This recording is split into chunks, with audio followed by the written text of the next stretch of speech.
Hello friends, welcome back to my channel. நாமக்குள்ளே போகலாமா?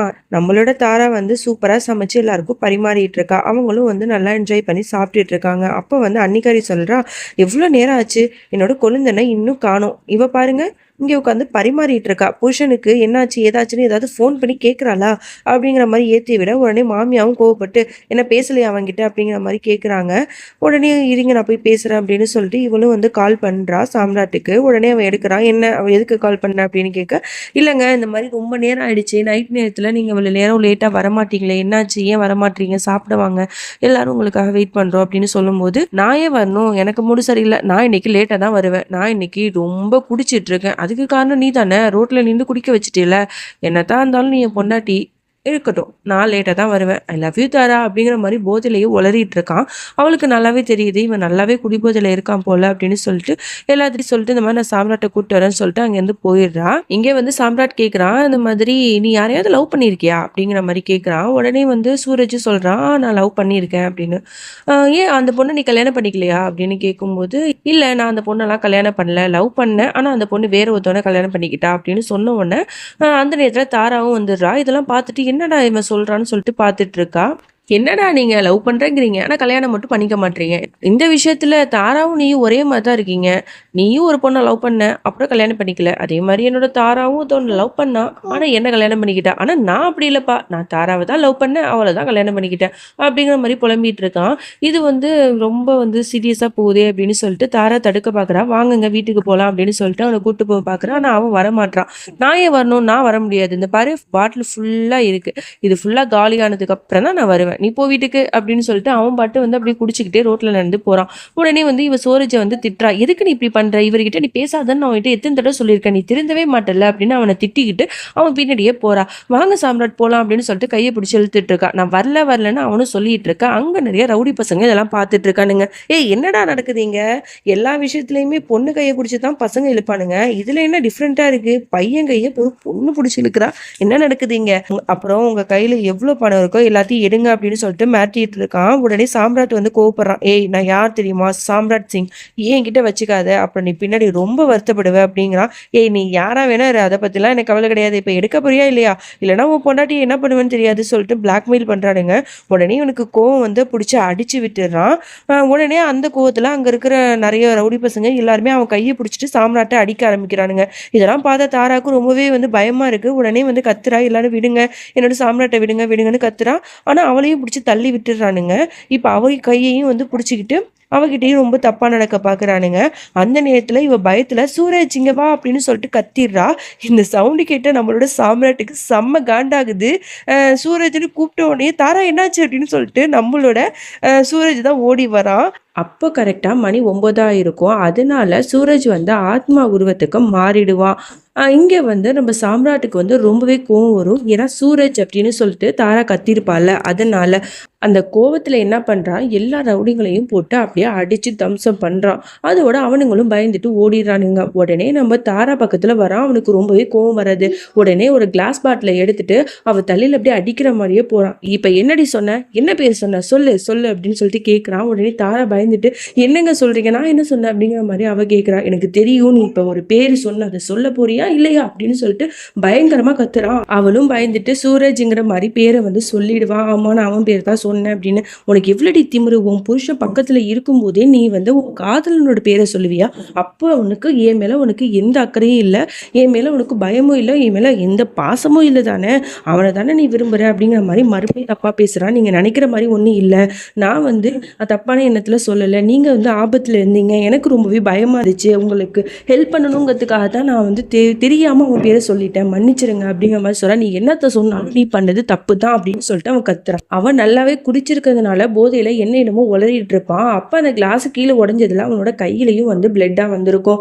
உடனே வந்து இவ பதறுவா, என்னங்க உங்க கை ஃபுல்லா பிளட்டா இருக்குங்க, ஏங்க இப்படிலாம் பண்றீங்க அப்படின்னு சொல்லிட்டு அவளோட சாரியை வந்து அப்படியே பிச்சு அவன் கையில வந்து அப்படியே வந்து கட்டி விடுவா. அவனும் எல்லாத்தையும் பார்த்துட்டு தான் இருப்பான். ஏங்க தயவு செஞ்சு இது மாதிரிலாம் பண்ணாதீங்க, நீங்க தயவு செஞ்சு வீட்டுக்கு வாங்க, எதா இருந்தாலும் வீட்டுல போய் பேசிக்கலாம் அப்படின்னு சொல்லிட்டு அவன் கையை பிடிச்சி அப்படியே வந்து கூட்டிட்டு போகிறதுக்கு பாப்பா. ஆனா அவன் வந்து இவ கூட வரமாட்டான். நான் எதுக்கு வந்து உன் கூட வரணும், உன் ஹெல்ப் பண்ணணும் எனக்கு தேவையில்லாதான். என்னோட பாய் கார்டு ரவி இருக்கானே அவன் எங்க, ரவி ரவி அப்படின்னு சொல்லிட்டு வேகமா கத்திக்கிட்டு கிடக்கான்.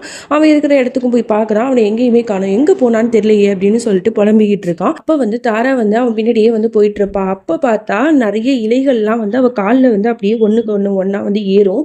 உடனே என்னடா நடக்குது அமானுஷ்யமா இருக்கே அப்படின்னு சொல்லிட்டு கீழே குனிஞ்சு பார்த்துட்டே இருப்பான். உடனே சாம்ராட் வந்து அப்படி நின்றுவான். என்ன இவ சவுண்டு காணுமே அப்படின்னு சொல்லிட்டு திரும்பி பார்த்து என்ன பண்ற அப்படின்னு கூப்பிட்டோன்னே இந்த வரங்க அப்படின்னு சொல்லிட்டு அவன் பின்னாடியே வருவா. மறுபடியும் அவன் ரவி எங்க போன அப்படின்னு சொல்லிட்டு கத்திக்கிட்டே இருப்பான். இவன் எங்க போனா என்கிட்ட சொல்லாம அப்படின்னு சொல்லிட்டு இவன் புலம்பிட்டு இருக்கும்போது உடனே தாரா சொல்லுவேன், இந்த பாருங்க அவன் போனா போட்டோம், நீங்க எதுக்கு வந்து அவனை எதிர்பார்க்குறீங்க, அதான் நான் இருக்கல, நான் வந்து உங்களை கூப்பிட்டு போறேன் அப்படின்னு இவன் பேசிட்டு இருக்கும் போதே அப்பதான் அவன் கவனிப்பான் அவ கழுத்துல தாலி இல்லாததையும் அதுக்கு பதிலாக ஒரு மணி வந்து தொங்க விட்டு வச்சிருக்கதையும்.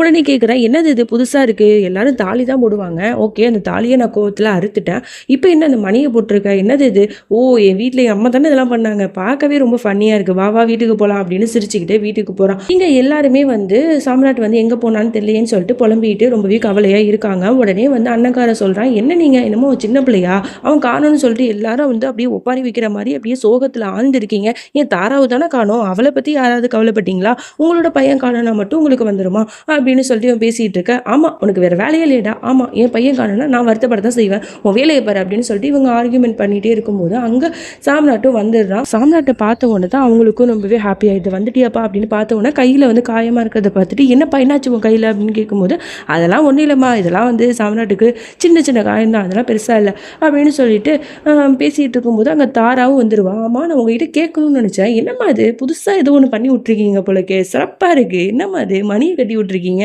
அவன் நடக்கும்போது பாருங்களேன் டிங்கு டிங்கு டிங்குன்னு சவுண்டு கேட்குது, பார்க்கவே காமெடியாக இருக்குமா அப்படின்னு சொல்லிட்டு ரொம்ப கிண்டல் பண்ணி பேசிக்கிட்டு இருக்கான். அதெல்லாம் கேட்கும்போது அவளுக்கு கஷ்டமாக இருக்குது. அப்போ வந்து அண்ணக்காரன் சொல்லுவான், டேய் உனக்கு என்னடா நீலாம் ஒரு மனுஷனா, உன்னோட அம்மா வந்து என்னன்னா இந்த மாதிரி உன் மனைவியை அசிங்கப்படுத்தி வச்சுருக்காங்க, அதுக்கு எதிர்த்து நீ வந்து கேள்வி கேட்பேன்னு பார்த்தா அதை காமெடி பண்ணி அவளை அசிங்கப்படுத்திட்டு இருக்க, ஒரு பொண்டாட்டிக்கான மரியாதையை நீ எப்போவுமே கொடுக்க மாட்டியா அப்படிங்கிற மாதிரி சப்போர்ட் பண்ணிகிட்டு இருக்காங்க. அப்போ வந்து தாரா என்ன பண்ணுறா, உடனே அவனுக்கு சாப்பாடெல்லாம் எடுத்து வச்சுட்டு வாங்கங்க சாப்பிட அப்படின்னு சொல்லிட்டு கூப்பிடுவா. ஓகே ஓகே நான் சாப்பிட வரேன், ஆனால் அதுக்கு ஒரு கண்டிஷன், நீ என்ன எப்படி தெரியுமா எனக்கு சாப்பாடு ஊட்டி விடணும், நான் வந்து ஒரு வாய் வந்து எனக்கு நீ கொடுக்கணும், அப்புறம் நான் இந்த மணி எட்டிங்க நீங்கன்னு அடிப்பேன், அப்புறம் மறுவாய் எனக்கு ஊட்டி விடணும், இப்படி தான் நீ எனக்கு சாப்பாடு ஊட்டி விடணும், எப்படி ரொம்ப காமெடியாக ஃபன்னாக மஸ்தியாக இருக்க போகுது அப்படிங்கிற மாதிரி சிரிச்சுட்டு சொல்லும்போது அங்கே இருக்கிறவங்களும் செம்ம ஜாலியாக என்ஜாய் பண்ணிகிட்டு இருக்காங்க. இதெல்லாம் பார்த்த அண்ணனுக்கு தான் கோவுது, இந்த கன்றாவையெல்லாம் என்னால் பார்க்க முடியல, உன் மனைவிக்கு கொஞ்சம் கூட நீ மரியாதை தரமாட்டேடா, நீலாம் ஒரு புருஷனா, நீ நல்ல மனுஷனே இல்லை அப்படிங்கிற மாதிரிலாம் கத்திட்டு இருக்கும்போது உடனே அன்னிக்காரி வந்து, ஏங்க உங்களுக்கு அறிவே இல்லையா, புருஷன் முன்னாடிக்குள்ளே ஆயிரம் இருக்கும், நீங்கள் எதுக்கு வரீங்க, எப்போ பார்த்தாலும் ஏதாவது ஒன்று சொல்லிகிட்டே இருக்க வேண்டியது, வாங்க போகலாம் அப்படின்ட்டு பிடிச்சி அவனை இழுத்துட்டு போயிடுவான். உடனே இங்கே இருக்கிறவங்களாம் பார்த்து சிரிச்சிட்டு இருப்பாங்க. நாத்தனாக்காரியும் வந்து வீடியோலாம் எடுத்துகிட்டு உட்காந்துட்டு இருப்பா, இதெல்லாம் காமெடியாக இருக்குது அப்படின்னு சொல்லிட்டு. அதோட கொஞ்சம் நேரம் கழித்து அவங்க எல்லாருமே போயிடுவாங்க. மறுபடியும் இந்த சாம்ராட் வந்து இதே மாதிரி தான் பண்ணிகிட்டு இருப்பான். மணியை அடித்தவொடனே இவன் ஊட்டி விடணுங்கிற மாதிரியே சொல்லிட்டு இருப்பான். அவளும் வேறு வழியே இல்லாமல் அதே மாதிரியே அவனுக்கு சாப்பாடெலாம் ஊட்டி விட்டுட்டு இருப்பாளா. இதெல்லாம் பண்ணும்போதே அவளுக்கு அவ்வளோ கஷ்டமாக இருக்கும். ஒரு பக்கத்தோட புருஷன் வந்து இந்த அளவுக்கு மோசமாக தன்னை ட்ரீட் பண்ணுறானே அப்படின்னு சொல்லிட்டு ரொம்ப வருத்தத்தில் அழுதுகிட்டே தான் இதெல்லாம் பண்ணிகிட்டு இருப்பாள். அதோட சாப்பாடு கொடுத்துட்டு அவள் அங்கேருந்து போயிடுவா. இவன் வந்து அப்போ தான் வந்து ஒரு ஃபோட்டோ பார்ப்பான். அதில் வந்து மரம் இருக்கும். அந்த ட்ரீ இருக்கிற அந்த ஃபோட்டோவை பார்த்தோன்னே அவனுக்கு ஒரே வந்து டவுட் வரும். அப்போ எல்லாத்தையுமே நினச்சி பார்ப்பான். ஃபஸ்ட்டு அவங்க கல்யாணம் முடிஞ்சோடனே அந்த மரத்துக்கு போனது, அப்புறம் ஃபர்ஸ்ட் நைட் ரூமில் வெல்கம்னு சொல்லிட்டு அந்த இலைகளால் எழுதப்பட்டது, அதோட அது எல்லாத்தையும் வெளில தூக்கி அவன் போட்டது. ஒரு தடவை அவங்க 2 பேரும் பேசிகிட்டு இருக்கும்போது அப்படியே வந்து இலைகளால் ஆன அந்த காற்று வந்து புயல் வீசுகிற மாதிரி வீசினது. அப்புறம் இப்போ ரீசெண்டாக நம்ம தாரா நடந்து வரும்போது அவள் கால்களில் வந்து இலைகள் இருந்தது. இது எல்லாத்தையுமே பார்த்து இந்த மரத்துக்கும் தாராக்கும் ஏதோ சம்மந்தம் இருக்கோ, அடிக்கடி இந்த இலைகள் எதுக்கு எங்களை சுற்றியே வந்துட்டு இருக்கு, ஏதோ ஒன்று இருக்குது மர்மமாக இருக்கே அப்படிங்கிற மாதிரி சாம்ராட் வந்து ரொம்ப வந்து யோசிச்சுக்கிட்டே இருக்கான். அதோட இந்த பாட்டை நம்ம முடிச்சுக்கலாம். அதுக்கப்புறம் என்ன நடந்துச்சுன்னு சொல்லிட்டு நம்ம நாளைக்கு பார்க்கலாம். அது வரைக்கும் டாடா பை பை ஃப்ரெண்ட்ஸ்.